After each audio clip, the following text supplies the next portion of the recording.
This is the Wheel of Time Spoilers podcast. Your hosts are Seth Jacobson and Patrick Heiler. Okay, guys, recording is on.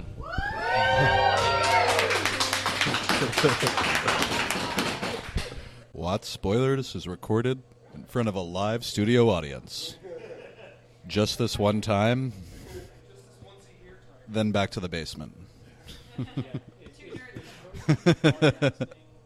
Yeah, at least one person has already asked me if people want to do like theory questions after this. I think that's a great way to just we'll do a Q&A.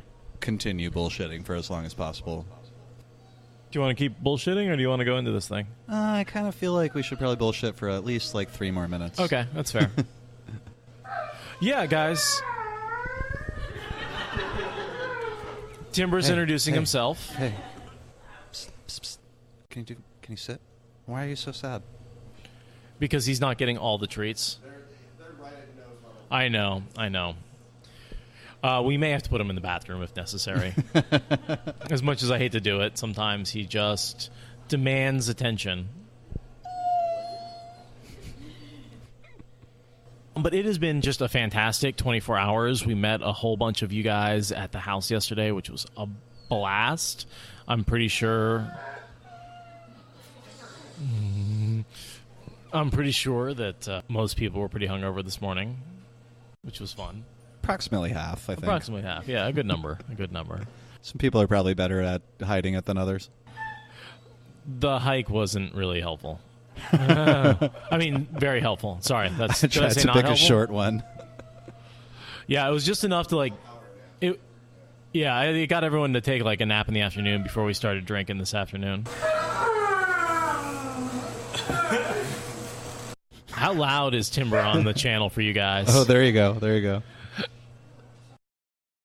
That'd be. I mean, do you want to give him that plate of nachos? The whole plate? Yeah, just give him the plate. Actually, you know what? Take the guacamole off of it. That's the best. Are you serious? I thought like everyone goes together. Wait, no. This is your problem. I don't Trying care. to keep them. I don't think there are any onions on it. People are taking a million pictures of Timber eating nachos. He's like, you were whining about it. I feel that'll keep him busy for a little while until he scarfs it all down. I kind of want to point out that for sure this is the most people we've ever had attend a live recording. If you count, there's a dozen people in Discord and, I don't know, 16 people here, so... Not counting you and me. I said not counting the two of us. That's 18 minus 2, 16. Jeez. No, I'm just kidding. 19? All right. Awesome. There's 19 people here live, which is awesome. 20 if you count Timber, which we do. But like 30 if you count Discord. Yeah. For the poor Australians that can't make it here. Just looking at Discord, looks like we've got Blackthorn as a new user. Hello, Blackthorn. Hi, Blackthorn. And Aaron NRI is, I believe, related to someone who's here in the room. Gotcha. All right, well. Aren't you married to Bananas McGee? What am I doing? No. You're not married? Not as far as I know. To Glenn. All right.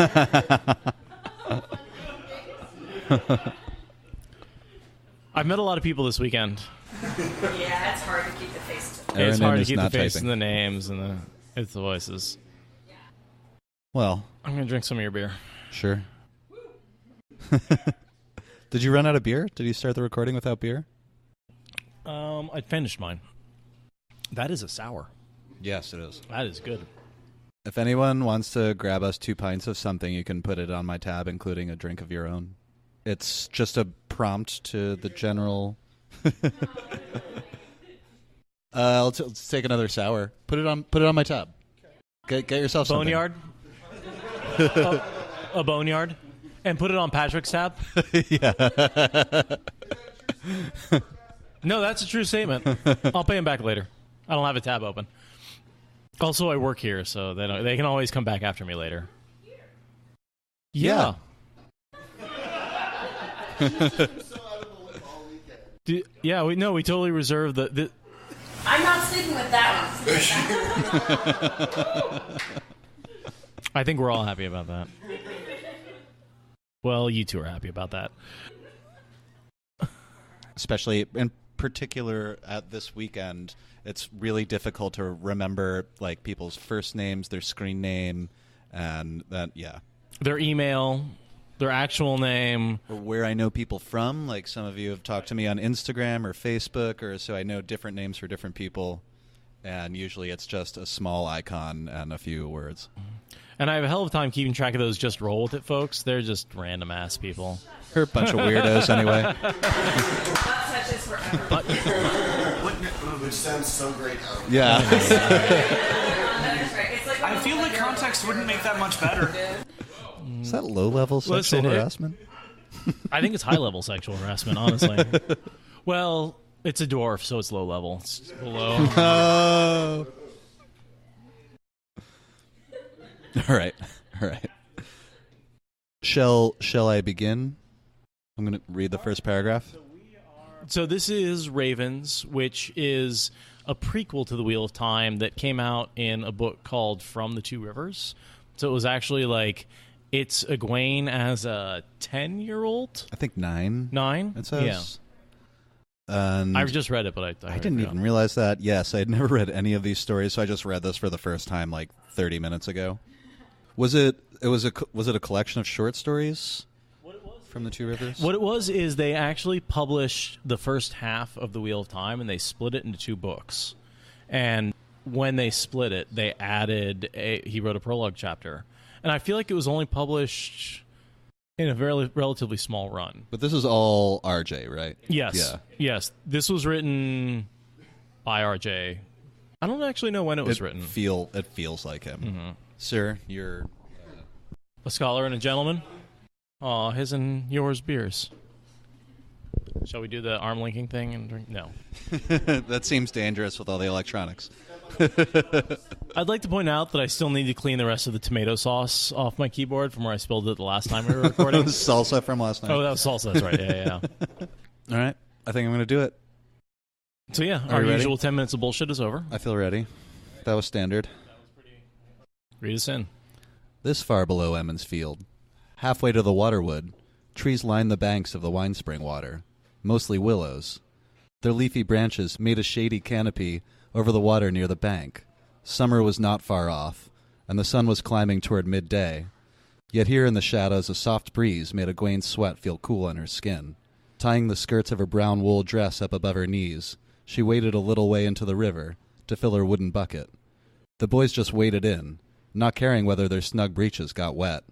Some of the girls and boys filling buckets laughed and used their wooden dippers to fling water at one another, but Egwene settled for enjoying the stir of the current on her bare legs, and her toes wriggling in the sandy bottom as she climbed back out. She was not here to play. At 9, she was carrying water for the first time, but she was going to be the best water carrier ever. Listen, she's not here to make friends. Here to carry buckets. Totally. And be the best 9-year-old she possibly can. So, I mean, we've talked about how Egwene wants to be the best at everything she does, always. And I think that's why so many people on the internet hate her, because she is annoyingly ambitious. I get it. But Hermione on steroids. Absolutely. Yes. I mean, if I succeeded at everything I tried to do, my life would be very different. And I might be Amerlin. But no. I'm not Egwene. You'll never be Amerlin. So. I know. Travis is Amerlin. It's a gender thing. We don't worry about that. Well, basically, in this opening couple of paragraphs, it's just Egwene's observation. Walking into this scene, like all of Emmons Field gathers together, they gather all their sheep, and they do have this big shearing. It seems like slightly ceremonial, but not. Mm-hmm. And she's picking up some raven sightings. I feel like, right, the first relevant or important thing are ravens hanging around in the trees. There's a cute little scene. If at this point Egwene is 9, and we know the Eye of the World takes place when she is 16? Yeah. 18. 16. The boys are 20. Oh, she's 18? She's 18 when the world wakes up. So that's 9 years later. So what I'm thinking is that we have these ravens who are looking for boys in the right age range. And Fane is on his way to the Two Rivers probably right now. Well, he's been going Rand's whole life. So he's I feel like it's his usual patterns. I mean, at this point in the year, it's convenient that the Dark One's eyes are sitting up in the trees while Padan Fane is on his way, very likely. If they're doing this big shearing ceremony. They're scouting for Murdral that's then relaying the information to Fane? Or scouting for someone. I think the later the group of ravens flies off towards the Mountains of Mist. Whatever that means. I mean, I do believe that there is a Murdral scouting towns looking for boys of the correct age. Are you raising your hand? Do we really think the ravens were that active that early, given that in the Eye of the World, Rand makes a special point of noting how weird it is that the raven did dodge? Yeah. I would have thought that someone would have picked it up before then. I don't think they're acting weird the whole time. I think you have ravens scouting now, and then you have ravens scouting in the beginning of the Eye of the World. And it's not like a constant thing. It's just checking in every few years, like just doing it every week. Absolutely. They're looking at all the villages, looking for all the boys. As we see later in this prologue, it definitely says, like, the boys herding the sheep were of a certain age, right around Rand's age, and that's who the ravens are watching. So I think it's pretty clear to me that they are looking for potential candidates, and then probably narrowing it down by sending Padan Fane into the area, and as we've speculated, there are other dark friends sent out to other areas looking for other Dragon Reborns, or other areas the Dragon Reborn could be. And I feel like it's a narrowing down process, and this is the point at which the Dark One, adds Rand to his tally of people he needs to eliminate. And it takes him 9 years to get there, but I think this is the initial observation of Rand and the other boys, Matt and Perrin, as potential Dragon Reborns. This is 9 years before the opening scene of The Eye of the World. Yeah. Probably makes it like the doors thinning out a little bit for like letting Ishii get his fingers. Well, see, I think Ishii's already out at this point because out because look at what happens during New Spring. I agree. Why would New Spring happen if Ishii's not out looking for? I'm doing it chronologically. This is 10 years after New Spring. Yeah, so if she's Rand would be 11, so yes. I'm hoping some of this is getting picked so up. Moraine would already be out looking. We get more unusual behavior from the Raven. Normally, the Ravens will be bothering the sheep, fighting the other red birds, but these Ravens are clearly, they have another task. They're watching. They're not. Act like, in this little part, almost immediately a redcrest began diving at the Raven, a flash of scarlet that shattered noisily. The redcrest must have a nest nearby. Instead of taking flight and maybe attacking the smaller bird, though, the Raven just shuffled sideways on the limb, to where a few smaller branches sheltered it a little. It peered down toward the working men. And that's just like the opening scene where Rand's like, "What are you looking at?" And he throws the rock, and the thing just totally. I think it's definitely a deliberate mirror of that first scene in Eye of the World. So there's a history lesson given to the kids in this prequel that changes pretty much what we know about them. If you're going to tell a friend to read these books, and you tell them to read The Eye of the World as it is a very disconnected prequel from several thousand years ago. It's hard to recoup, and it takes several books to get to. If you read this one, you're like, dang, there's a history lesson on everything, and we know it now. Yes. What do you guys think about that? I don't think you should read it before you start The Eye of the World.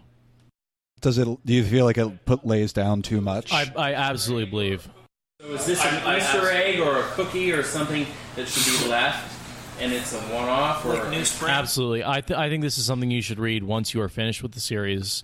Once Egwene is dead and you want absolutely a little bit more of her. And you want... It gives you... It hand-feeds you too much information. I think Robert Jordan is a master of feeding us snippets in side references and underhanded compliments. I don't really know the right term, but he doesn't say it right out. And I think the reason I don't like Ravens, it tells you everything. And that's fine when you're done reading the book and you want to go back and oh yeah, I want to experience a little more of these characters as children. Great. don't read it before you read the rest of the books. It's going to ruin way too much. It's going to spoil it for you. I mean, really, like, read the books, listen to the podcast, then go back and read Ravens. Yeah, I'm sure RJ did that with some intent. And by that I mean writing a prologue that's like totally disconnected from the series and doesn't make any sense until, like, I don't know, book 2 or something. Or do you do it as like a flashback once Egwene's in the tower doing her training? Sure. As That would like, be- you know, yeah. oh, I miss home, flashback. There's I think once she's Amerlin, you could do that. Pre-Amerlin, too much information still? Honestly, pre-Perrin returning to the Two Rivers. Right, I know that seems weirdly disconnected, but the prologue is all about the Two Rivers, the characters in the Two Rivers, and where they come from and what their life is like. I like that. And I would say, wait for Perrin to come back to the Two Rivers, experience Sen as an adult. Some of these other really minor characters that get lines, you don't wait till you've got that established, and then you can go back and read this. It could be anybody's flashback, too. The whole could thing's be. from Egwene's perspective, but Egwene, Rand Matt Perrin, and the other boy whose name I always forget.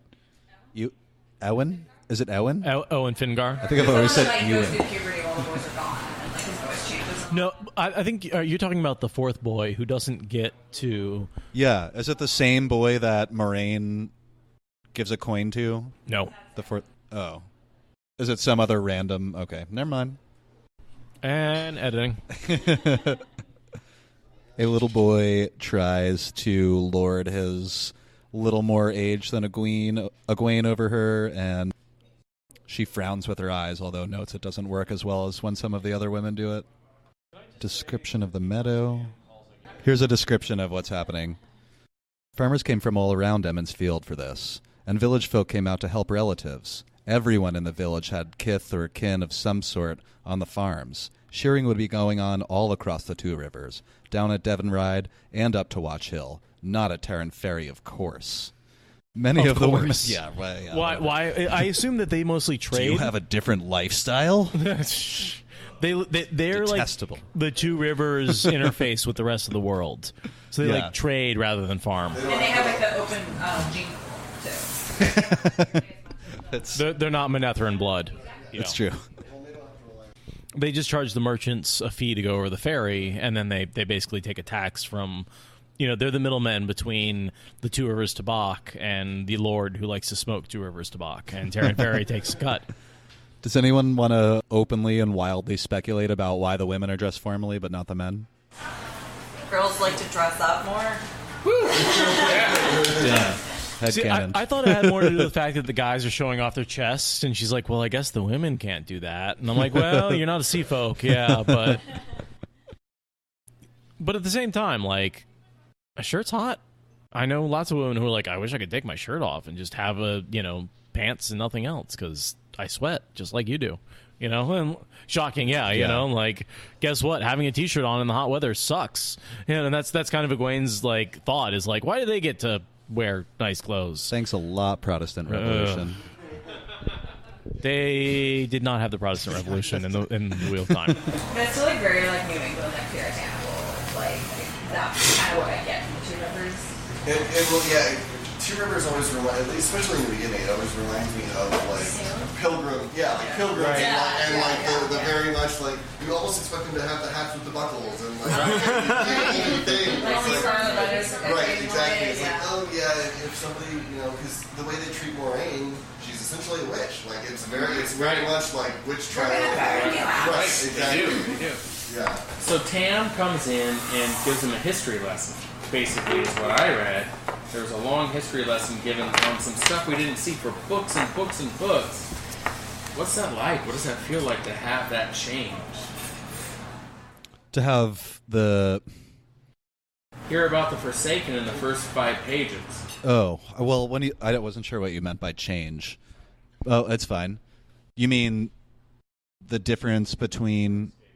He won't go far. About who was bound to Shale Ghul, and he kind of gives that whole rhetoric right there in the first 5 pages. What's that feel like for a story change? I like it. I like Tam as a character, and I like that he's this hidden like diamond in the rough of Emmons Field. Not that everybody else is the rough, I guess, but he is this like worldly person who went out and had a military career, and he comes back to this nothing town and is fine with it.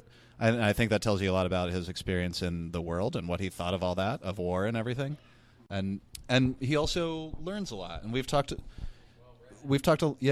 lot about this in various other episodes where, like when we first started the Eye of the World, we talked about how there are probably a couple of people in the Two Rivers who know what Moraine is, and that's Tam, possibly Bran, and Tom are the only people.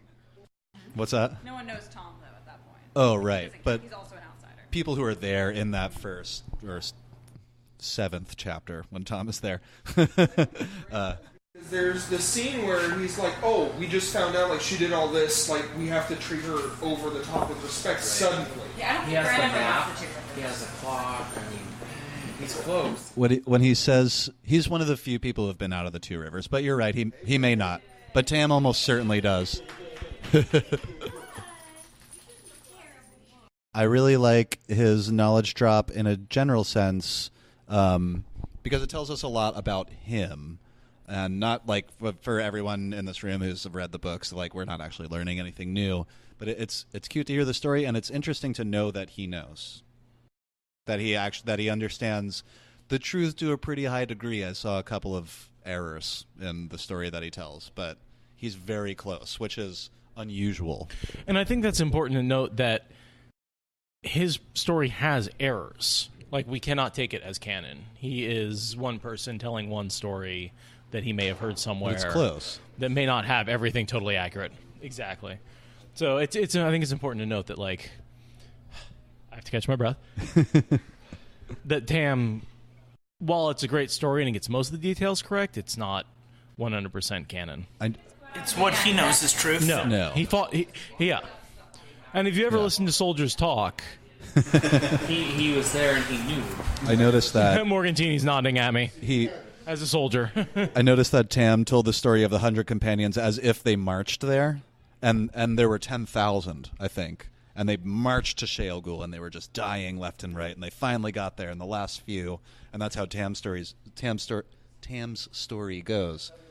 It's like if you ever talk to a sailor, anytime they tell a story that starts with "so there I was," no shit. Everything after no shit is bullshit. It's like someone says, "I think you're great, but..." Anything before the but doesn't count. No. Anything before the but, yeah. You're wonderful, but I think you're... No, you're not. I'm just scanning through here to see if there's anything I wanted to talk about before we actually get to Tam's story, which is toward the end of this. But a lot of it is like a rough description of like the division of labor. So like little girls and little boys below the age of 10 carry buckets of water back and forth. So the people who are working, and if they're under like 5, they do nothing, right? They run around and play. If they're a little older than that, they have like separate tasks. Totally. But I think that's basically a lot of what this is. I don't know how... We're getting a lot of Two Rivers culture. Yeah. How the village works, what they do, what the various ages do, how they survive. Just little hints about the women's circle and the village council and how they kind of run their own separate parts, like they're the two arms of the government. I find it not very interesting, to be honest. What I love... I mean... It isn't. That's why I'm saying, it's totally like village politics, right? Skim Like over small-term village politics. And so Nynaeve is still in training at this point. Yes. Ew. She is still an apprentice to... Baron... Yeah, don't know her name. And there's a lot of clues that get dropped in terms of, like... Why didn't she just send Nynaeve off to be adopted? It seems ridiculous that a person with no parentage would become the apprentice to the village wisdom, especially at such a young age. And I noticed that, just really quick, sorry, Egwene notes in her head, like, she's the oldest woman in the village by far, but she's, like, walking around, like, she's slow. Spring-loaded and sharp. Like, she looks healthy, and I think she knows that Nynaeve should be the next wisdom because they're both wilders. Exactly. I think the current reason wisdom she's is absolutely a wilder, absolutely slowed. She's this ancient grandma, but she's not like walking around with a cane or anything. And she senses Nynaeve's potential. Yeah. The first time she walked in, the first time she met Nynaeve, she was like, this woman has potential to be a powerful channeler. I can sense that. I have an affinity for her. Yeah. And so she will be my apprentice. And we'll get to this in a second, but when that wound gets wrapped up and she opens it back up and checks, and she's like, oh, the wound's still there. Darn. We can jump right into that, but that's why I suspected she was disappointed, because she wrapped it up and she did a good job, as good of a job as Nynaeve wrapped it up. Some boy, you know? Or it's someone that, as good of a job as anyone who's decent at first aid. There's no boys who do first aid. Well, that's the point I'm making. Right. She wraps it up like some normal person. She cleans it up and wraps it and does a good job. And the woman's opening it back up and going all. like, I was kind of hoping to expect to see this spontaneously heal, because I think you're a channeler who's been healing people. But it only comes out when Nynaeve, someone's dying and she gets so frustrated and she gets angry enough. The normal just wound that she can bandage and heal and isn't going to be long term, she doesn't get angry enough to start that healing. She doesn't overcome her block. It also made me wonder if this old crotchety woman gave her a complex by, like, she's doing a perfect job and she's constantly disappointed. Is this where the anger thing happened? I honestly think she's only disappointed because it's not magically healed. That's what she's disappointed about. She's not disappointed about the wrapping or little Nynaeve doesn't understand. Yeah, Nynaeve doesn't understand. Yeah, totally. I guess also we kind of blew right by it, but there's like a little illusion that there's a little meeting happening off to the side where little Perrin is standing with his parents, and his parents are talking to Master Luhan. Right, he's getting his apprenticeship. That's happening right now. He's like on the scene, yeah. I also noticed that Egwene seems to have a crush on Perrin in this chapter. Yeah. It's the first one. It kind of does. Why? The chambers. Oh, yeah. I'm alone in the world and you're cute and familiar and hug me and tell me that everything's going to be okay. I always read that as more like brotherly, sisterly. Yeah, but like it's like they're teenagers. Right. So, That's true. But he gives Rand so much shit about it later that... I will admit, I've had that relationship. Like, you're such like a sister. I wish you weren't, because I'd like to have sex with you. And I feel like she has a similar relationship with Perrin, where it's like, and especially at this point at a young age, she's like basically like checking off all the boys and being like, could I marry this one? Could I marry this one? Could I marry that one? No, not yet. But boys in general. Well, she hasn't, but the town knows. The town has. Like, there's comments in here about the town being like, you know, Absolutely. This is her friend is like, everyone's saying you're going to end up with Rand. And she's like, really? Everyone's saying that? Why are they saying that? I don't think he's that attractive, but he kind of has gray eyes. They're kind of blue and gray. I don't know. Maybe he is cute. He's 7 feet tall. Skinny little goofball. At this point, he's 11, so I'm guessing he's a midget. He grows 4 feet. Yeah. That would suck. That someone when he grows that 4 feet is gonna suck. His joints are just done. He's gonna have to wear a robe for like a decade. He's gonna grow so damn close. What they don't talk about is the stretch marks of the dragon. Twice and twice shall he be marked by like weird lines on his butt where he grew too tall.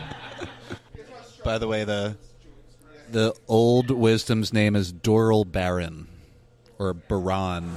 And so she presumably dies somewhere in the center. Yes. Years for no particularly scary reason. She just like doesn't wake up one day. I mean, we know she's ancient, and she's slowed, but most Aes Sedai, they slow, and they are fine, and then they keel over. Some of the kin are like, Yeah. Well, but we don't know how much she channels either. And Yeah. we don't know how powerful she is. And we don't know how old she is. And weird things happen. Do the one thing. Yeah, How she much helps of this once in a blue moon. And healing over dead is because of the oath rod and the strain that puts on the body. Like someone who hasn't taken the oath, would they die a little more naturally? And I wish we knew that. I do think that's part of it, but I also think even Aes Sedai who die from natural causes, they do look like old women. But they don't waste away. Generally, Aes Sedai die suddenly. They've got too much power to waste away. They're alive and they're vibrant until something kills them. Whether it's a disease, whether it's old age, whatever it is. Even I think the kin are relatively healthy until they just keel over one day. And I haven't seen any of it. Have you ever seen a sick Aes Sedai? A sick wisdom? The healers don't get sick. I think Nynaeve says it once. Oh, I never get sick. It's like, she does say that. She has. When Moraine is worried about Matt with the dagger. Yeah. And then he's like, oh, I'm good. I can be around him. I never get sick. Right. and that, I think that is any channeler has that health and sickness that they're not going to lose until their body gives out, until something gives out, until they cannot literally function. We don't see any channelers die from natural old age. I don't think that ever happens in the series. Mostly violence. They die a lot from violence. Yatara was really old. That's true. You could say that she was totally healthy until the Telling of the dragon. I mean, that's not exactly natural causes. But you could say that stressed her body to the point where she could not recover from it, and she died of old age. Yeah, she had a heart attack because of the stress of the foretelling plus being ancient. Yeah. It was like she was over 300, I think is what it said. Yeah. Yeah, she'd been around for a Or at least rumors said she was over 300 because nobody talks about it. Yeah. We also never get to see ancient wilders. We never see old wilders. I mean, we see some old ones, but not ones that are close to the end of their life. We never see any of the wilders actually die from old age. Wilders is maybe, I'm not using the right term, untrained channelers. Right, because some of the kin you could probably call them wilders, but they're trained channelers. And like we know, the sea folk channelers will rise up with their ship captain, and then when she dies, they'll start over. And they may do that many, many times because they live for such a long time that they rise through the ranks, fall back down again, and then rise up again. Got to get all those piercings redone. Right. But they never seem to have like any sort of like aging accommodation. They just die, as far as I know. Not a lot of evidence there, but... Another thing I wanted to bring up that is, as Egwene is walking by, right, because Billy Cogner got drunk and cut his thigh open with the sheep shears, and so Nynaeve is healing it while her master critically watches her and tisks that she doesn't do a better job. Egwene's walking by behind her, and Nynaeve just starts talking to her. She just says, "Don't you have work to do, Egwene?" And I wanted to point out that we know from the rest of the series that a year or two before this, while Nynaeve was an apprentice, Egwene almost died from bone break fever. I was going to ask, was that before or after this chapter? It would have to be before. I assume, because this is such a big hint, that Nynaeve knows that Egwene is standing there, and Egwene even thinks like she hates that Nynaeve does that to her all the time. Oh, because she's How healed does she her. know that I'm here without turning around to see who it's there? Great catch. I missed that. And Doral, the current wisdom, does everything she can to try to save Egwene, fails, like lets her apprentice wait and hold the little girl's hand until she dies, and then she wakes up the next day fine. Which is why I think also at this point the wisdom is checking to see if Nynaeve is healing random wounds. Yeah. Because, you healed Egwene from breakbone fever. We got a little thing. I think this is the only time we ever hear this, but Egwene's eldest sister has already married, had an infant child, and her husband and child both died from breakbone. It's a bad disease. And so she's whatever that is. Do we know a real-world equivalent of breakbone fever? Do you want to guess? No, it wasn't. It just looks really terrible. She wasn't actually going to die. It's something that gives you... It looks like it gives you seizures and eventually you die. Oh, yeah, you don't die. In the book, it was basically like the wisdom knew that Egwene was past the point where she was going to be fine, but it was going to look really terrible. Oh, did I get that wrong? Damn. one because you're twisting because you can't sit still. But like the wisdom knew that she was past. I mean, the screams are like your bones are breaking, but it's not a fatal. So my thought is it was fatal unless you get past the critical point. Right, and she was past it. And she was past the critical point. Oh, okay, well that works. But there are other named characters that have died from breakbone fever. It is potentially deadly. But Egwene was past the point of danger. Nynaeve didn't know that. And Nynaeve didn't know that. And so all of a sudden Egwene got better instantly. And breakbone fever is actually a real thing. It's real. It's a real thing. Huh. Interesting. It's a lot like jungle fever. I know that. It's weird. It can happen. All I know is when I have jungle fever, I have issues with my bones. Oh God, I was waiting, and I was like, "Is this a pun or is this a real thing?" No, it's a pun. It's a pun. Don't shake your head at me. I know you're doing it at home when I'm recording, but if I can see it, it's a little different. Egwene and her sisters being mean to each other, skipping it. She notes again how strangely the ravens are acting when they're swooping around and moving around in the trees and watching the boys, and there's this whole table full of food laying out and nobody's watching it, and the birds aren't going near it. Totally. I mean, if you've ever been in a city, you know if you lay out food and no one's around, the birds are attacking that shit. You don't even have to I've literally turned around and turned back, and there's like a bird on eating my food. They'll take it out of your hand. If they're really feeling aggressive, they will take it out of your hand. And this one's like, meh, I don't really care about food. I'm mostly interested in watching these boys herd sheep. And I'm not going to attack the sheep, which they do too. She sees the little boy steal a hotcake, and then he gets smacked. That's cute. I feel like there's a lot of Two Rivers world building in this story that... I think it's worth reading mostly for that reason. It's definitely worth reading to find out about the culture of the Two Rivers that they come from. But there's not like a big plot arc or like an interesting, it's like, oh, they're twist farmers ending or anything. It's like it's a flashback. Yeah. But I think what it provides is a lot of information dump that we've talked about quite a bit. A little bit about what the Dark One's doing with the Ravens. And a lot about relationships.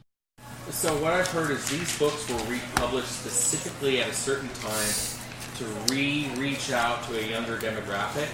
And it's kind of like you guys are saying, a information dump to a younger demographic. Oh, okay, this is what we're going to do. And it kind of simplifies the story for you. Or, it breaks a lot of things down for you in a much more simple way. I think for a lot of people reading the prologue of The Eye of the World with Dragonmount and Ishmael and Lewis Theron, and then jumping into a village, it's a hard twist. And people are like, what the hell does that LTT guy have to do with these farmers? And totally irrelevant. It's very irrelevant. Who was that guy? That makes no fucking sense. And so by throwing ravens in there, what you do is provide everyone with context, give them some basic information, and allow your younger reader to jump into the story without necessarily having to assemble the hints and the background information that they need to really get started. RJ was essentially doing a prologue to the entire series. It just wasn't marketed as such. It wasn't a time when people were really expecting that. No. So you get the prologue of the series, and then you really get the prologue of the book, which is basically chapter 1. Yeah. And your brain, you can't comprehend that he's thinking world scope on a series. You're worried about the book in front of you. Which I feel like when you pick up Brandon Sanderson and you read Stormlight Archive and you read that prologue. It says it though. It says prologue of the Stormlight Archive. Yes. And then he moves into prologue of Way of Kid. It's really confusing though, to be fair. It's absolutely. It's a hard. Hard learning curve. But I read that not very long ago. It's kind of like, wait, what? You have to understand that he's using Jordan's influence. That you have this many thousand-year flashback that sets up the situation that starts off your story many thousands of years later. You figure that out eventually. You're like, okay, I think this is what this probably is.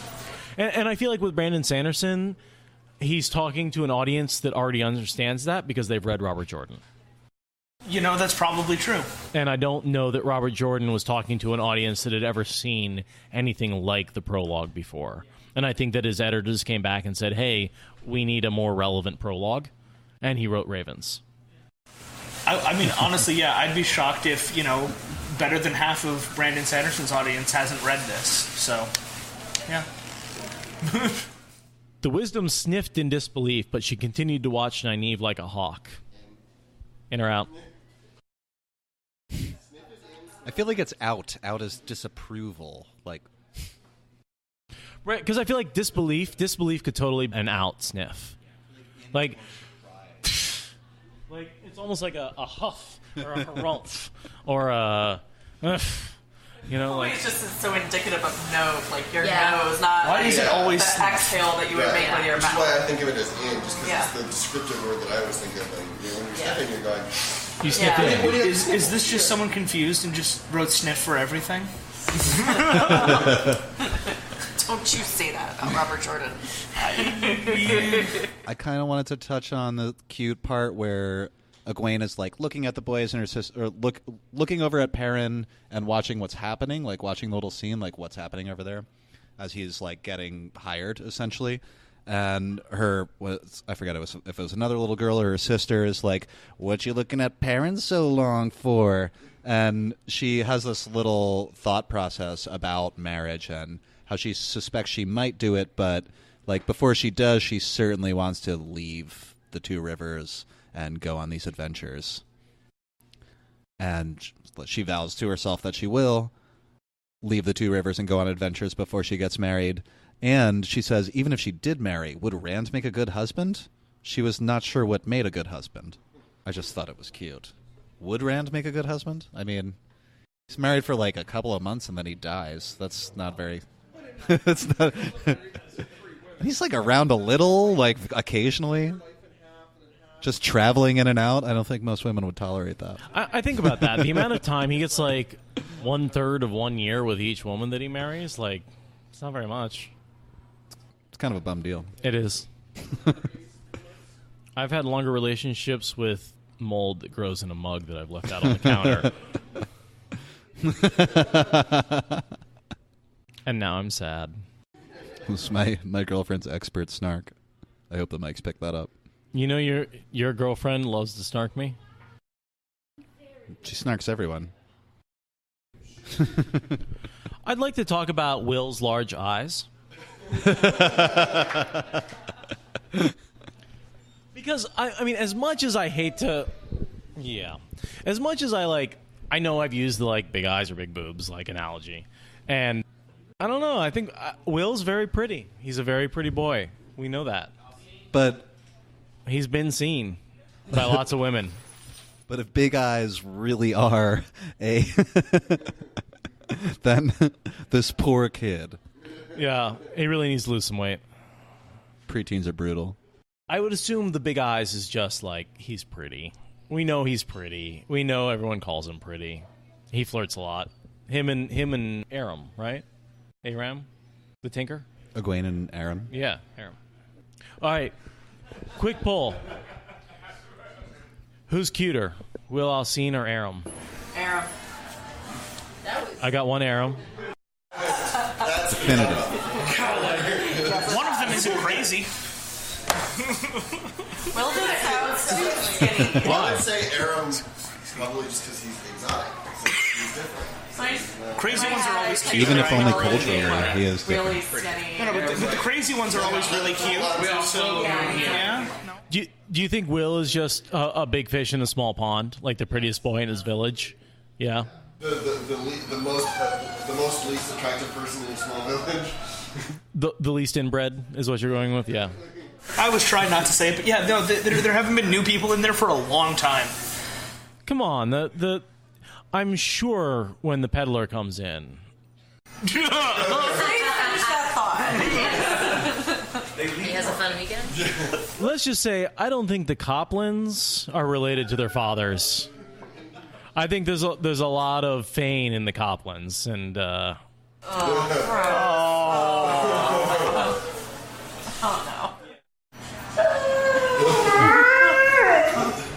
There we go. And that's Timber's opinion on that. Did you notice that Egwene does not get along well with the sheepdogs? Yes. I didn't see that. Hey, you have something to say? Do you not get along well with Egwene because she's a channeler?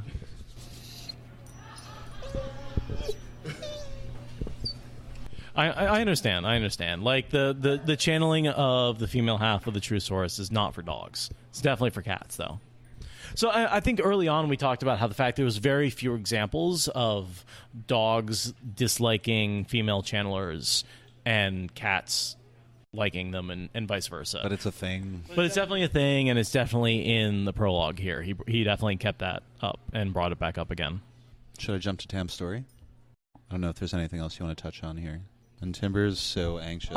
Just some foreshadowing. Rand being like, I'd like to be king, and everyone's laughing at him. That's like, yeah, king of a bunch of sheep. Sheep king. It's like, yep.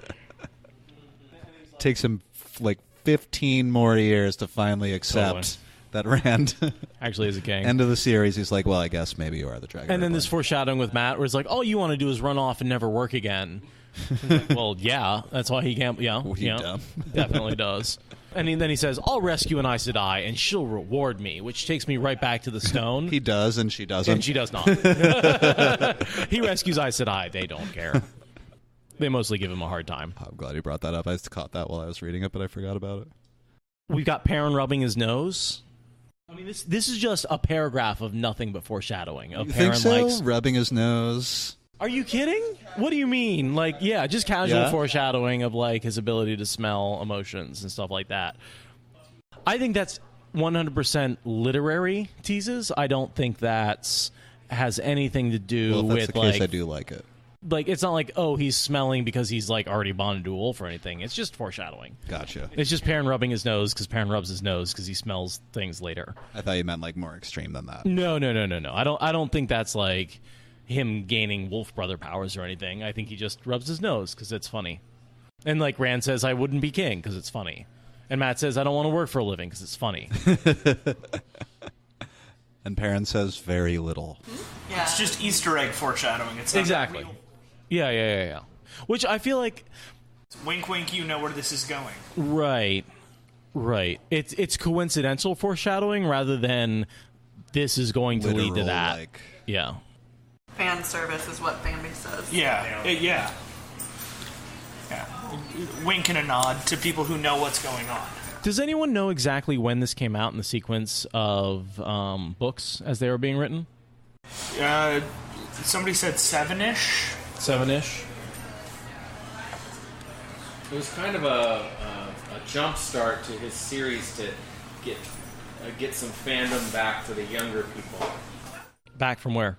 Well, like he said, they kind of re-released Canadian style, and remember they had From the Two Rivers, To the Blight. Yeah. They had those 4 that made up the first 2, and they really were trying to hit it hard for the younger kids. Bring them in and get that genre. After Crossroads of Twilight, she says. Oh, that's later than I thought. Me too. Does somebody want to read them out You're fine. loud? Come on in. I'll read them all. How long can we be here? Just related. Also from Canada. Just so we know. Hello, Travis from Canada. That's Timber. He's the official greeting squad. Also, some nachos that may be soggy. Now you're stuck with him.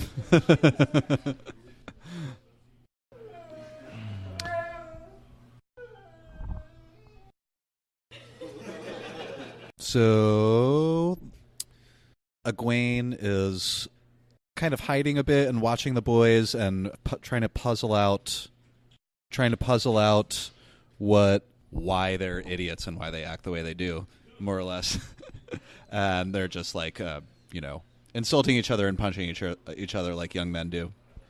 And someone runs over to them and says that Bran wants to see them, and they're like, oh shit, we're in trouble. But it looks like it's actually for a reward. He's like, I'm promising to tell you this story, and you've been working hard all day, so...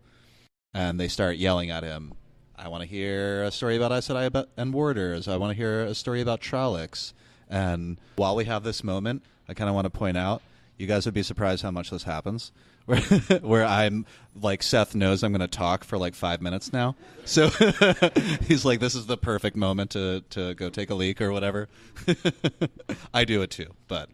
And Bran Alvear says, well, I'm not a Gleeman. I don't have fancy stories like that, but maybe Tam does. And Egwene is surprised. And that's something that I kind of wanted to talk about because she doesn't know anything about Tam's history.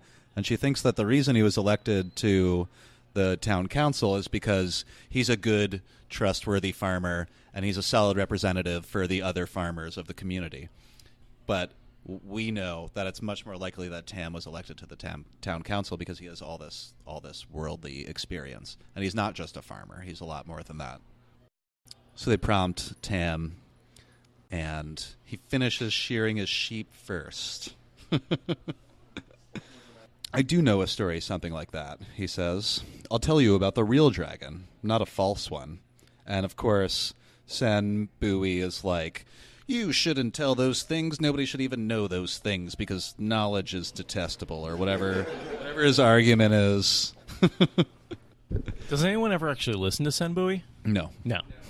There's some old man walking by in the background that like tells him that he doesn't know anything about anything. And it's just like a throwaway line. Totally. Wonderful.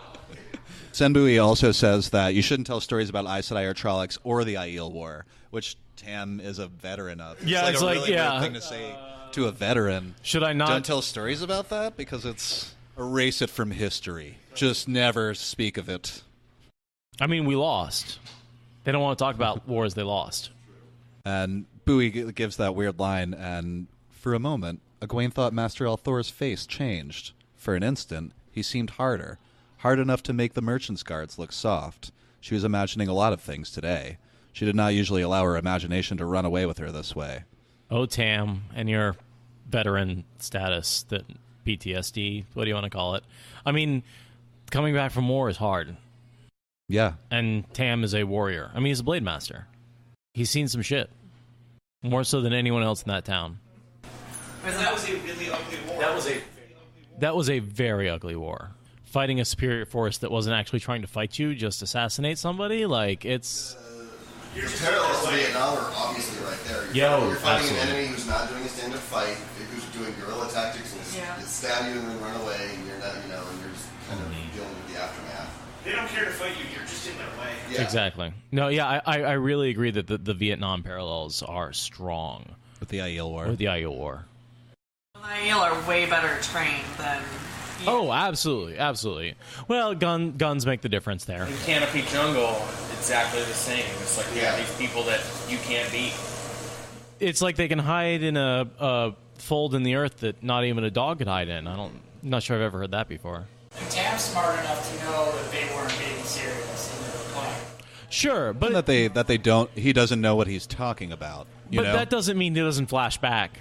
But it's just like some of these people are like, oh yeah, we beat the Aiel, we beat them back. And he's like, no, they were toying with us. They could have kicked our asses even more. And I ride my horse Lion, and I killed 100 Aiel, and they hit all the bodies, which is why you're not going to find any of them dead. But we slaughtered hundreds of them, I tell you, hundreds. And I took this one captive. It is just a story, Tam kind of goes on, ignoring Master Bui's scowls, because no one knows everything that happened. AKA, don't trust everything I'm about to say. But it did really happen.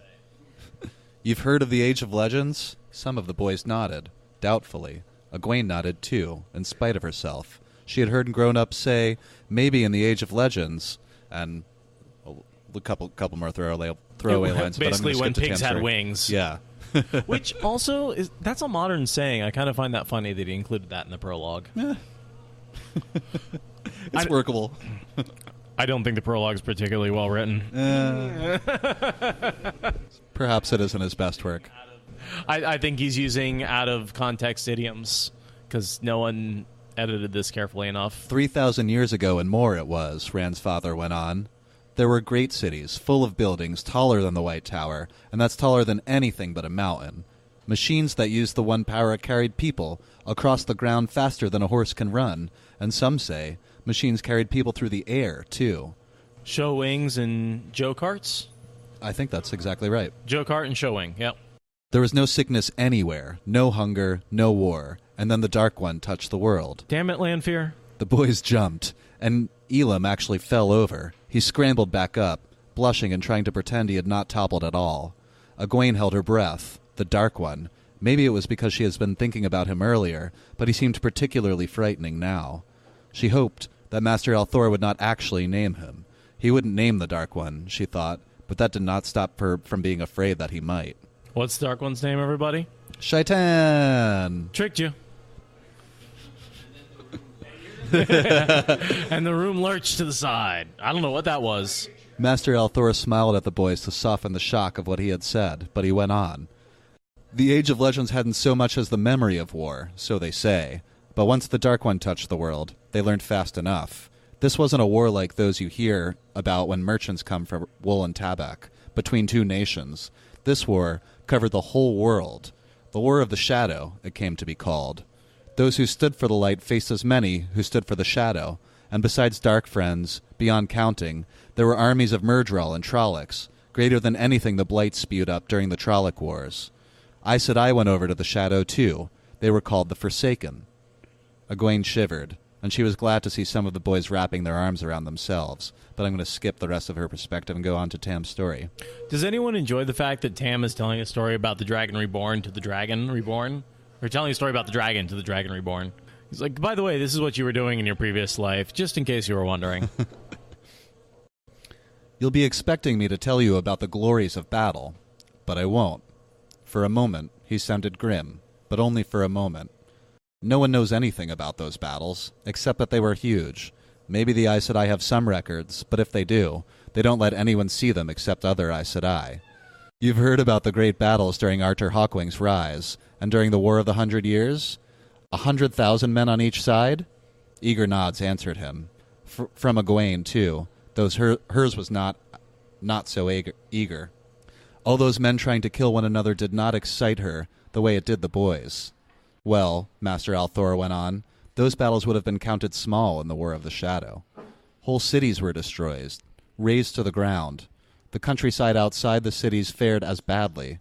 Wherever a battle was fought, it left only devastation and rain behind. The war went on for years and years, all over the world, and slowly, the shadow began to win. The light was pushed back and back, until it appeared certain that the shadow would conquer everything.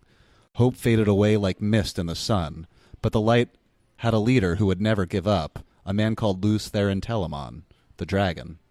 They really should have titled this prologue Wheel of Time Spoilers, because it really does spoil everything that you have to figure out over time from hints dropped. It's just like, oh yeah, here's the history, let's lay it all out in one big story that Tam tells, rather than letting you figure it out through little bits and pieces dropped by Gleeman and other storytellers. Plus a lot of stuff from, like, Shadow Rising. A lot of stuff from Shadow Rising, yeah. Yeah, a lot of Rand's flashbacks and visions and stuff like that. It ruins a lot of that. Like, it definitely does, yeah. No, I will say it before, and I've said it again. Don't read this until you've read the rest of the series. Danny was just asking, how do you think Tim knows? Does he piece some of it together, or is he making some of it up? Books? I would think out on the fields, you gotta have stories, especially when you're the soldiers fighting with the Aes Sedai, fighting Nael. Like, you come up with stories and you discuss these kind of things. Well, and he wasn't always in the field. He was like part of like the elite, King's Guard, which is, you're probably spending a lot of time in the capital. There's probably a really big library there. There's probably an Aes Sedai advising the king. Yeah. And it's likely his job in the end was probably administrative in nature, or he was a bodyguard. A bodyguard of one person. All of the Gleeman. Yeah. Those stories would be pretty popular still. He managed to pick up a fairly accurate version of the truth. Yeah. I also wonder if there was, special training that they had to go through. So, you had to study military history of some sort to understand, the Aes Sedai's role in the world. Yeah, their role. I'm sure. Positions, but also, that's the more officers that you have that know about battle and things like that, the more effective you can be. You won't give up now. 2 more paragraphs. I'm doing it, and then I'm done. Well, almost, maybe. Lews Therin gathered men around him, the 100 companions, and a small army. Small as they counted such things back then, 10,000 men, not a small army now. What do you say? The word seemed an invitation to laugh, but there was no laughter, and Althora's quiet voice. With only a forlorn hope, Lews Therin attacked the valley of Thakandar, the heart of the shadow itself. Trollocs in the hundreds of thousands fell on them. Trollocs and Myrddraal. Trollocs live to kill. A Trolloc can rip a man to pieces with its bare hands. Myrddraal, our death. Aes Sedai fighting for the shadow rained fire and lightning on Lews Therin and his men. All right, I'm sorry. You shouldn't know what a Myrddraal is when you step into Chapter 1 and you see that dark dude watching Rand. Right, and that takes half the scary shit. Absolutely. This maybe wasn't super duper planned out. Well, it doesn't describe the Myrddraal, though, at all. It just gives the name, the word. That's true. That's true. It just says Myrddraal, our death. Yeah, so I mean, it wouldn't ruin that cloaked figure. It does for us because we know what they are. Yeah, I still don't like this preview. And also, like, they're kids. They think Myrddraal is fake. Oh, this is all myth to them. 15 feet tall to shoot lightning out of their butts. Right. Whatever, yeah. And turn sideways and vanish.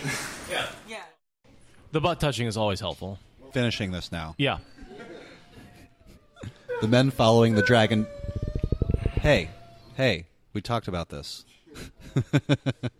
The men following the dragon did not die one by one, but 10 at a time, or 20, or 50.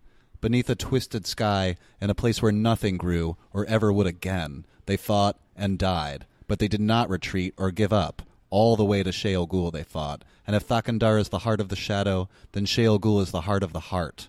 Every man in that army died, and most of the 100 companions.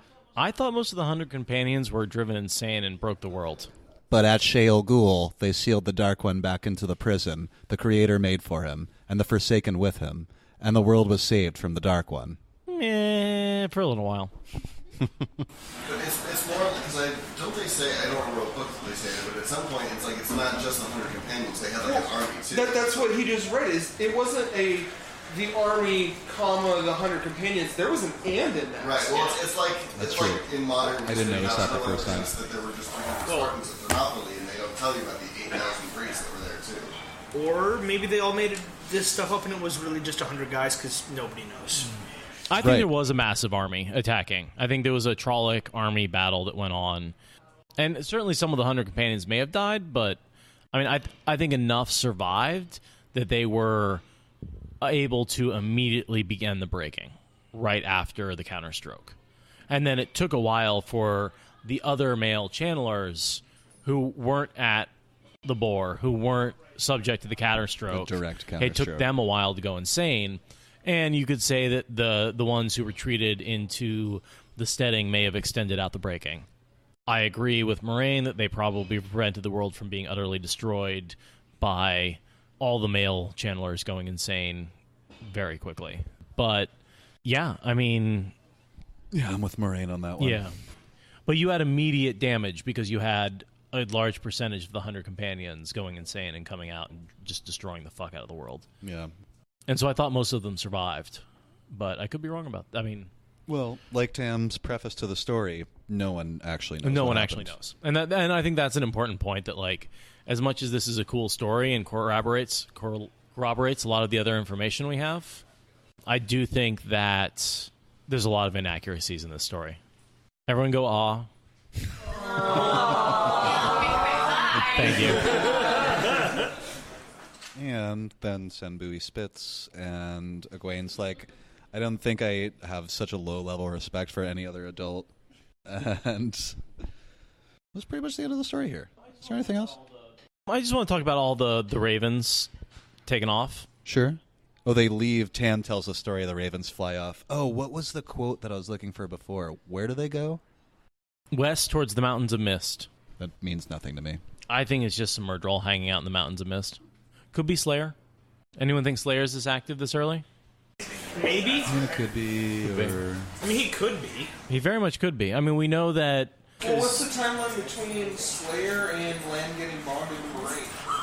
Well, this would be about there? I mean, Luke... No. Esam was taken after, right? into the Blight as a child at the same time that Lan was fled from the Blight. So Esam is almost exactly the same age as Lan. Luke is fled into the Blight at the same time that Rand's mother fled into the Waste. So both of those have happened at least 10 years ago at this point. So it's likely Slayer is Slayer. Yeah. Yeah.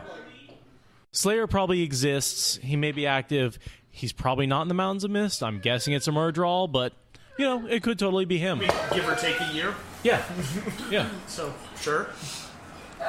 I mean, I think we're... Yeah. Whoa. They could be using a Waygate in the Mountains of Mist. It's very possible. Also true. What do you think was the solitary raven that's studying her in particular? Do you think it's identified her as a channeler? I don't know. She's part of it. We know Murdral can. But would they know? What we see from people looking through birds is you just see it, right? Like it's just vision. I mean, what we have is Grendal's description of looking through a pigeon, which he said was crappy because pigeons suck. We've never actually seen a POV of a character looking through a raven's eyes. And we know that ravens need to check in with Murdral, but Forsaken with the true power can inhabit them directly. Or anything. Ravens are better. Things that feed on death. Yeah. Rats, ravens, the Dark One's eyes. You don't have to raise your hand. Jonduin, when he goes into the Blight after the war, he sees he needs Luke. Yeah. So it either at that point is Luke already out in the Waste, or he is Slayer at that point in Luke's form. The thing is, Slayer can appear as either person, both in Tel'aran'rhiod and in the real world. I think he can only switch in Tel'aran'rhiod. But the fact that he's out there means if he hasn't, he's probably getting merged soon. Yeah. He's in the Blight. I would guess he's merged at that point. But Step into Tel'aran'rhiod in like his actual form, and that's how he switches, or does he dream himself into Tel'aran'rhiod? I mean, he just like Perrin, he can pop into and out of Tel'aran'rhiod in the real world at any time. I think that's how he does it. And that's how he does it. So he's not a dreamer per se. Yeah, but we also never see like when he sleeps or like his camp. We only see him leave town, and then he's in Tel'aran'rhiod. I don't think he ever sleeps.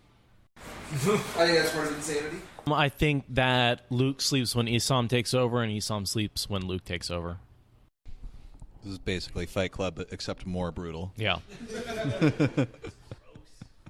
And like I said, I don't think he can't pop between forms in the real world, but he can pop into Tel'aran'rhiod, switch forms, pop back into the real world. Morganace is asking if it's been 30 years since Malkier fell at this point, correct? Yeah.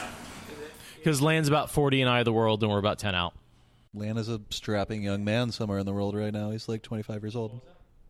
So I would assume that Isam is about 30, and Luke is most likely slightly older than Rand, so I'd guess 25. Isn't Luke Rand's uncle, though? Yeah, it's his uncle. Yes, but I thought, you're right, because I guess when... Tigraine's brother. Because he disappears right before she disappears. Right. Isn't he her younger brother? I don't know if he's older or younger, but he disappears before she does. They both vanish at pretty much the same time. Okay, so, all right, well, that puts them both closer to 40 then. And probably means they've been Slayer for some time. Family says he is older. Well, because we know that's who kills Rand's father. Because he says he met a man in the Blight that looked just like Tigraine, and he couldn't fight him. And he couldn't fight him. I completely forgot about that. And so Slayer existed before Rand was even born. Or right after. At least, I mean, right in there. Yeah. While the Aiel War was being fought. Right. Yeah. Good feedback, man. You guys did a great job. Yeah. We did a crappy job. Is there anything else on this? This is pretty much... Not really. Instead of taking notes, you guys brought all this. That's what we usually do.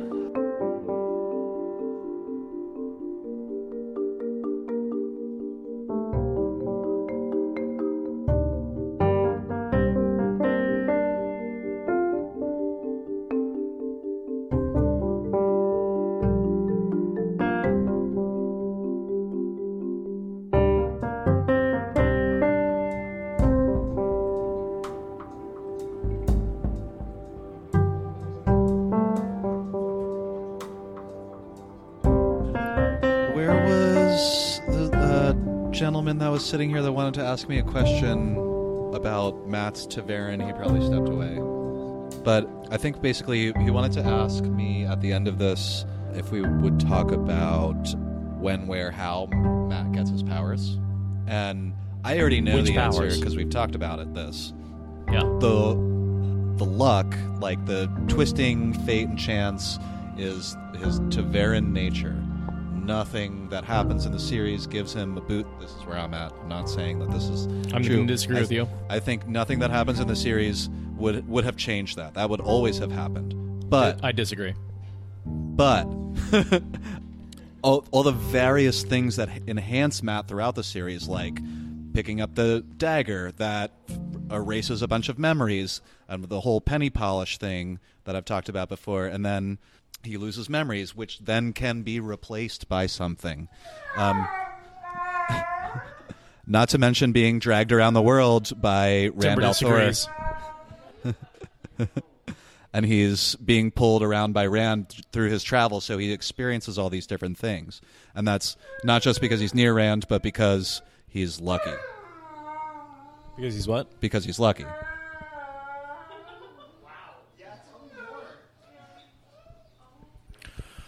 I believe Matt's luck is inherently linked to the dagger. To the dagger? Yes. But then... There are comments about him always being lucky. Yeah, he specifically mentions that... He's always been lucky. He keeps getting this lucky. He keeps getting luckier. Yes. He was always lucky, but he keeps enhancing. Like, he keeps getting luckier as it goes on, things happening. Yes, I don't disagree, but I think it's a combination of... But at what point do you go from lucky to being like a statistical anomaly? Right. I think there's a difference between like, I'm pretty goddamn lucky. I have this podcast. Like, this has been fucking great. I'm lucky.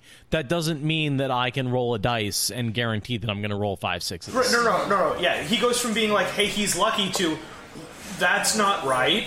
like, how does that happen? Totally. But in the same way that he has old blood memories, and then he goes to the doorway and he gets memories from the fox and the snakes. And those are different memories, right? One is old blood, one is fox and snakes.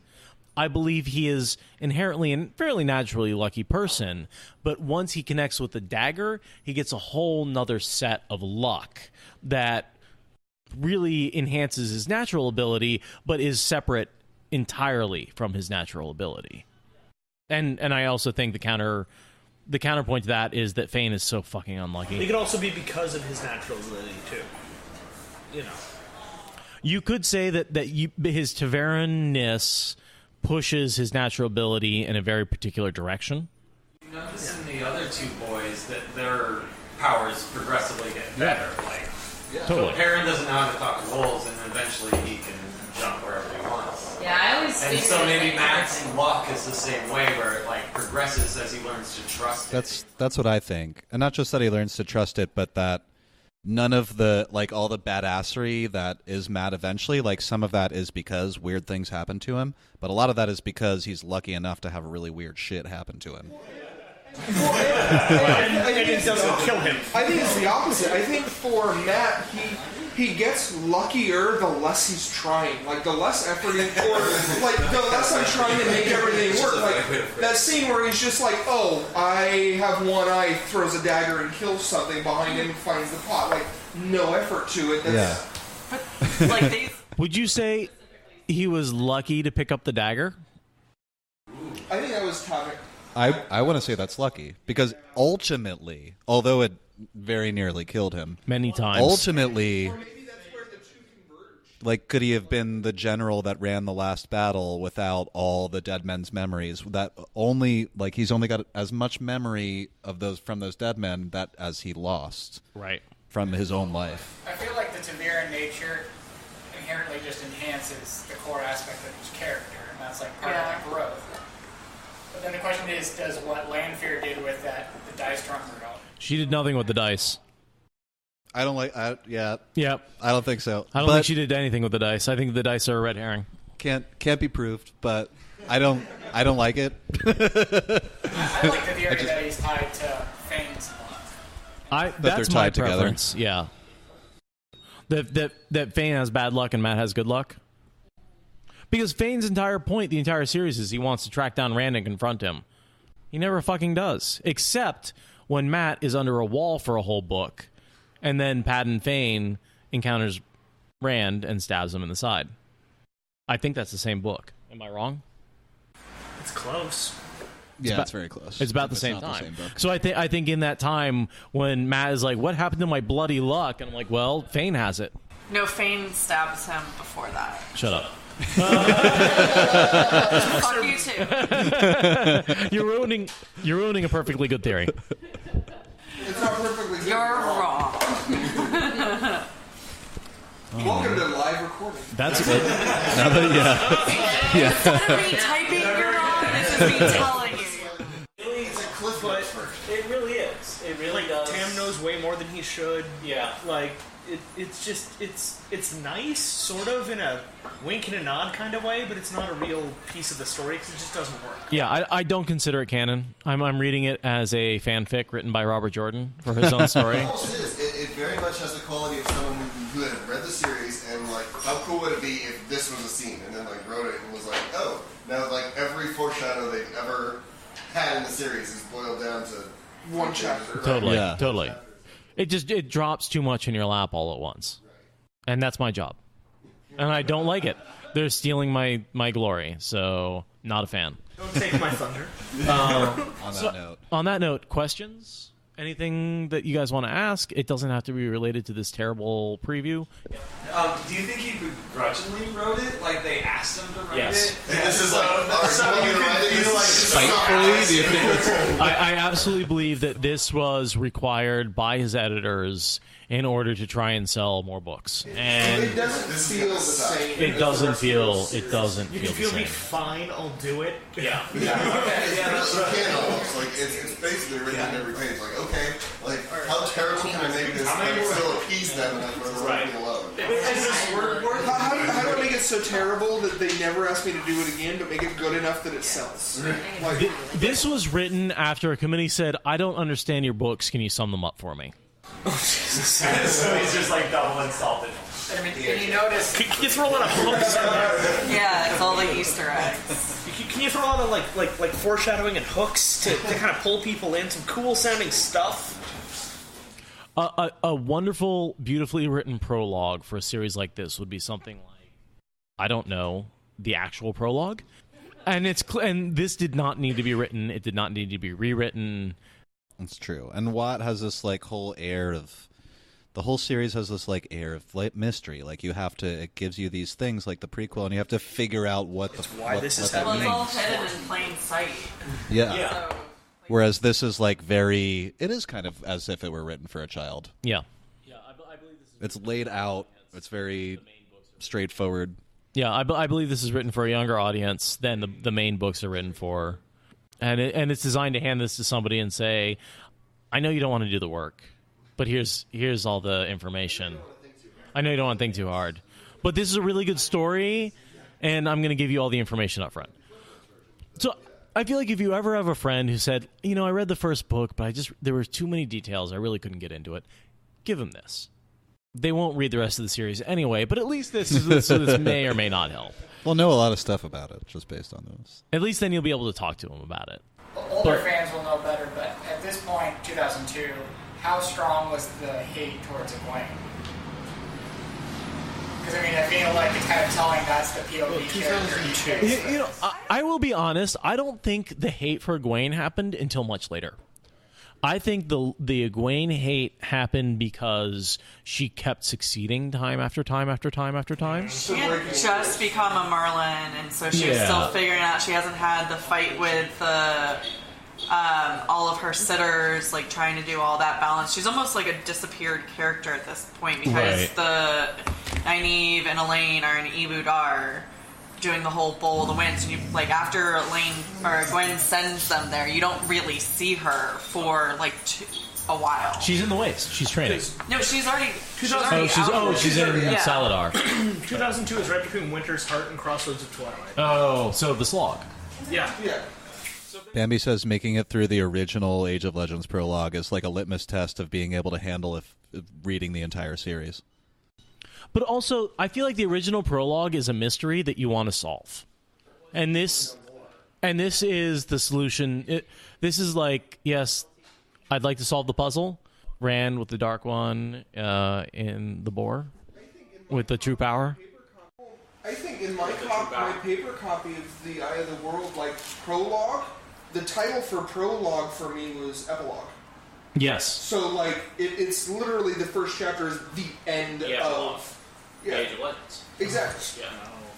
It's the epilogue to the Age of Legends. That's deep. And then you start off with the prologue. Which, when I was a kid, really messed up my understanding of prologue and epilogue. Really messed it up. Didn't that change in later editions? Yeah, because now I think it's called The Dragon? Yeah, I don't think in the edition, I have to go back and look, I don't remember, but I think it's not called the epilogue in my copy. It's an age already. Now I'm wondering if it's even called the prologue or if it just... Is? Yeah. I'm looking at my digital copy now. The Dragon sounds right. That is clever writing to call it the epilogue, since the whole thing is circular time. Absolutely. Yeah, if you have circular time, you could finish the series and go back and start the prologue and call that the epilogue. Yeah. I like it. No, it's brilliant. I wish they hadn't changed that. And the fact that it was changed was most likely changed by editors. Only if you don't understand prologue, epilogue, or the whole 14-book series. Page 1, it's sort of confusing. It was. Well, but that... It if is. you haven't read it, It's totally out of context and it has nothing to do with anything until way later. Right. Yeah. But I go back to like the Broken Earth, which is very much like a second person, and you're like, this is very confusing. But with fantasy, you stick with it for a few pages and you see what the hell's going on. And then you expect it to be like, okay, second chapter's a new character, right? Maybe third chapter's character number 3, then we come back, right? And you may kill one of those 3 characters and introduce a 4th character who will be the other 4th main character. Andy posted a picture of the prologue is called Dragon Mount. Okay, Dragon Mount, that's what it is. Okay. Thanks, Bambi. But that says prologue and Dragon Mount, which means it is a newer version. Oh yeah, it does say prologue right on top. Yep. Versus, I'm looking, I do know there was a version that said epilogue. And I'm wondering if anyone has that. I know I have it at home, like paperback. Yeah. It's a circle of books. Should we call it quits? Final call for questions? Boxers or briefs? Boxer briefs. Boxer briefs. Synthetic boxer briefs is the answer. I like Boxer Labs, which is what Timber is. He's a Boxer Lab mix. I appreciate the pun. In case you didn't know, I tell a lot of puns and cut a lot of them out for the final recording. You know they can't all hit. Most of them do, though. Most of them do. By the way, how much do I fucking love Portland? Timber gets out, runs down the street, someone gives me a call. It's like, yeah, I've got your dog. No big deal. No one, it's not like they take him to the pound. Next door or yeah. something? He was a block away. Just going bar hopping. No, I love my coworkers. Please tip them well. Thank them. I have to work with them on Monday. And they may or may not be angry at me after today. I think they'll be fine. You guys have been great. I really appreciate it. Could we, plug this weekend a little bit? Talk about this weekend so it goes on the podcast to make people want to come next year? Yeah, so... This weekend has been amazing. This was originally designed to be a, we'll get some beers at a bar with somebody. And Amy took that and made it a serious fucking event. That's true. She put a whole lot of work and planning and effort into making this something that has been a blast, I think, for everybody here. So, yeah, shut up. Would everyone like to say thank you, Leia? Thank you. I'm blushing under all my And I just also want to do a shout out to the amazing fucking coasters. They're awesome. Oh, yeah. Thank you to Cody. Cody. Yeah, also not just the coasters, but for anybody who's on the Discord right now, he's got all this gear that he brought, which is why you can hear any of us. Or see any of us. And Facebook Living this, and... Whoa, I didn't even know Facebook Live was happening. Also, if you listen to the latest Mistborn episode, Cody makes an appearance there. His voice is fantastic, and frankly, he's the if you guys know Aradia. He's the Aradia of the Mistborn podcast. He knows the details that we don't, so he has been doing just a huge amount of work for us. I want to drink more, so I want to put my equipment away. So that's as good as ending as any. Yeah, okay. Yeah, I want to drink more. I feel like that's cool. That's the way I'm going to end this podcast. This is another episode, and we don't all end up in jail. The night is young. Let's get drunk. Let's get drunk. All right. Thank you for taking the initiative to start this all. I mean, Yeah. you're the ones that stepped out and started a podcast on a whim, so... Also, as a member of the non-Discord community, that although Discord is very supportive of you, there are so many people out there that just listen and maybe don't want to be on social media or don't have time, and we really appreciate you and the fact that we're not maybe getting in touch quite as vociferously doesn't mean that we don't think this podcast is any less awesome. I'll second that too. We know because y'all rate us on iTunes and we see the downloads. And all you have to do to support us is keep downloading the podcast. That's really all I'm asking. You don't have to send us money. Preferably thousands of times from multiple IP addresses. But if you can't do that once, is okay too. This is the first annual SpoilerCon, right? That implies we're doing it next year, guys. Start planning, start preparing. I've already committed to planning for next year, and I'm kind of nervous because I've already got messages from several people saying they're coming. I'm just like, oh my god, I don't